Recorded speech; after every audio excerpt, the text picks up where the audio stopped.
Your big brands tend to be able to pay the bigger money for the premium locations. Looking in the window, it looks a little bit tired. I would be slightly reluctant to think that they're a good place to start. The viewing will then give you a one-on-one interaction with an individual in that office. If you go in with your own power team, you might actually be cutting yourselves out of the market. So would you say that you can build a kind of relationship with an estate agent where they kind of work as your sources sometimes? Yeah, absolutely. Essentially, every city or every town has a collection of people whose job it is to find property on the market and to find buyers for it. They're paid by the estate agency companies, but you're exactly right. If you can build those relationships, they will find properties for you and they can use their relationship with you to get more business into their buildings. We're definitely in the right place now because here's a load of estate agents, including in the middle of them, Best Weaves that we were talking about. Franchise, franchise, franchise. With the street being like this one where it's quite heavily franchised, Yep. what does that make you think? The franchise is a little bit like the food franchises. So there's a Subway in the middle of the street. As with any kind of industry, your big brands tend to be able to pay the bigger money for the rents and rates of the city centre locations because they are perceived to be kind of the premium locations. But we've also got our big independent in the middle of that, city and county, and that suggests that actually they're a very well established company. They're doing pretty well. Also, if you're in a city centre, you would tend to expect those businesses to have a geographical reach across quite a wide area. Whereas if you go into the suburbs, and I did see that there's a couple of property companies, a couple of estate agents and rental agents in suburbs, you'd expect them only to cater for that suburb. So a little bit of local knowledge as to where your goldmine area is and which specific agents deal with that area. If it's not the city, then actually you might get a little bit more traction from some of the suburban and the local agents. Do you want to go maybe have a perusal, do some window shopping? We can do a bit of that. So Yeah. Century 21 is a franchise. It's an American company originally, so the branding and so on is standardised. What you get from franchises is they're owned by someone who's got a chunk of cash behind them. So if you're buying a franchise like this, you might need something like 15, 20,000 just to be able to buy in from the start, and that would be your initial investment, plus then some working capital as well. The owner of the franchise, because they're a business person, might be willing to look at things with a little bit of flexibility over and above what a strict corporate brand would do. That said, quite often they bought into a franchise because they're good business people and they've made some money somewhere and they know that property is a lucrative industry, but they're new to agency, so they don't necessarily always know the business inside out, therefore they're following a franchise system. You tend to find that if they were an experienced estate agent, they might invest money in creating their own independent company. Something to bear in mind, it's a little bit 6 and 2 3s with franchise owners, whether they'll follow the system to the letter or whether they'll use their business acumen to make more creative decisions about the process, because it is their business. Looking in the window, actually, to be honest, it looks a little bit tired. So we've got one of the display pictures is kind of down on the floor at 90 degrees. There aren't many things in the window. The window dressing is all marketing.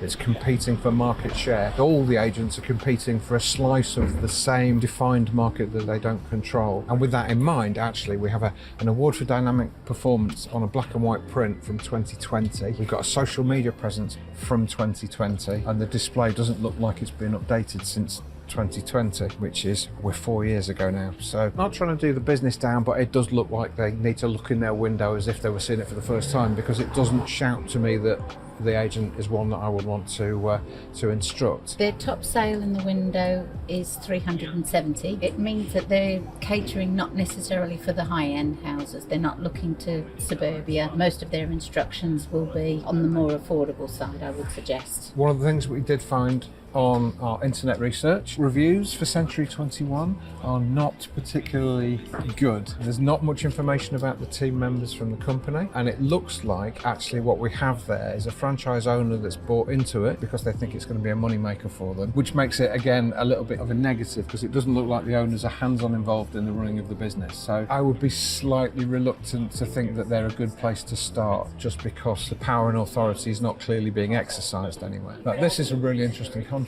Next door, city and county. Now this place looks really good. It's very well presented from the shop front. Funky neon interior. They've got a big sales sign and a lettings team in the background, so we know exactly where we need to be talking to. If you're a property investor in your patch, first day, we've got a road like today where you got estate agent after estate agent. Should you spread out going to each one, or can you do it all in the same day? Popping your head around and introducing yourself and seeing what deals they have on offer. Day one in your brand new patch, by all means, go from one agent to the next, introduce yourself. In order for an agent to give you full time of day. They really want you to be looking at a specific property. Their job is to sell houses or to let houses. And the way they do that is by having a viewing. And the viewing will then give you a one-on-one interaction with an individual in that office. It may be that you meet the office junior, it may mean that you meet the office director. It really depends on the individual agency.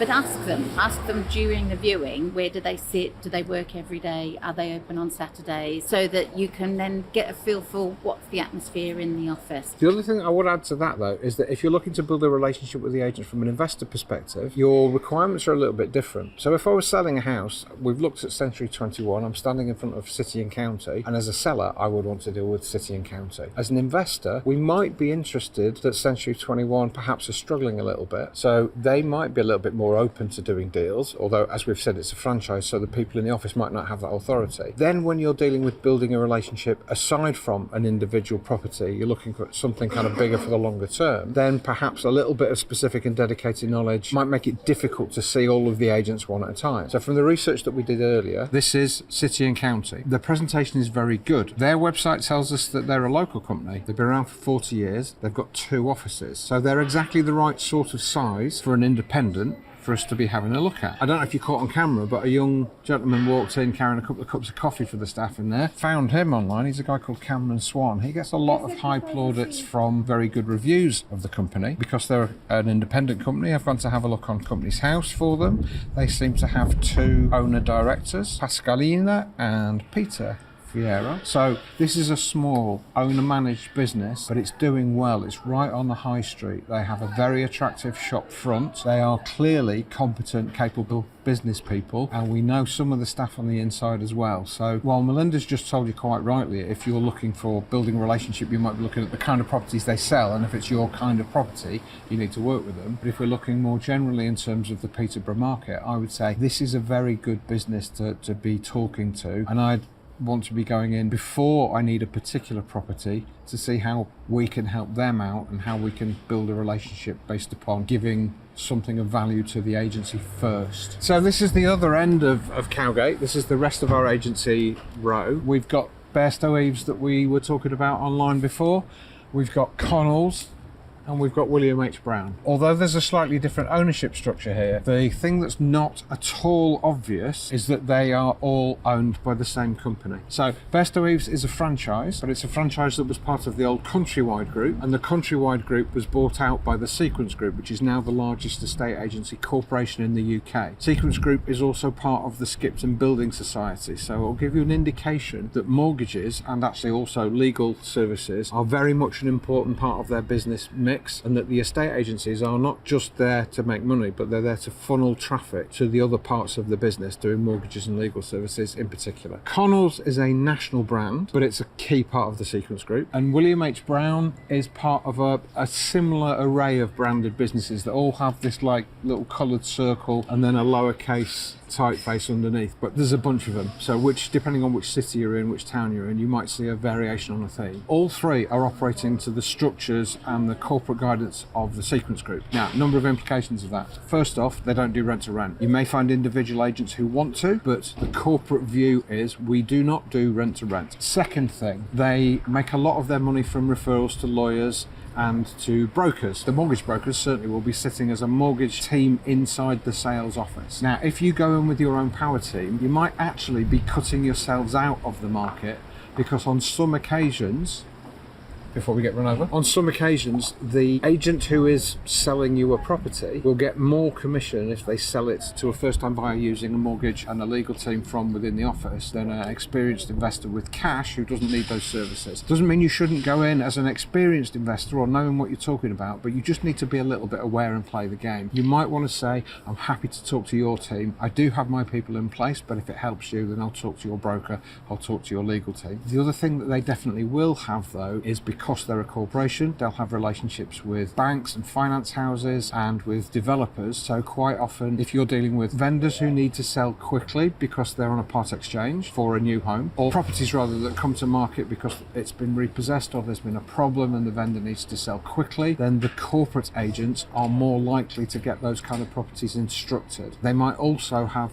probate properties for sale. That can happen with local independents as well, but if they've built relationships with large-scale legal services, they're getting properties back to market from probate to sell. It's good to build a relationship there when you can move quickly, when you've got your power team in place and your finance already arranged, as long as you're not cutting out their referral commissions, so you have to pitch yourself somewhere in between. But they are less good for doing creative deals because it doesn't fit their structure and the owner is nowhere near the business. In fact, the owner is a pension fund somewhere in the city. So we've had a bit of a look around Estate Agency Row. There are a number of other agents out and about in other parts of town, but this is where a concentration of the agents are. We've had a bit of a look at which companies we might want to talk to and which we might want to avoid. So what I think we should do now is go and make some specific plans, what we'd say to the individual agents, and because it's a cold Monday morning in January, let's go and do that somewhere else. Yes, please. There's so much information to get across that we've overrun again, so we're going to see you in part 3, where we'll talk about the scripts and the things that you can say to the agents. And if you've not already done it, download the information that you've got down here or up in the corner, get all of this knowledge packaged together so that with Progressive's help you'll be able to get started on your journey.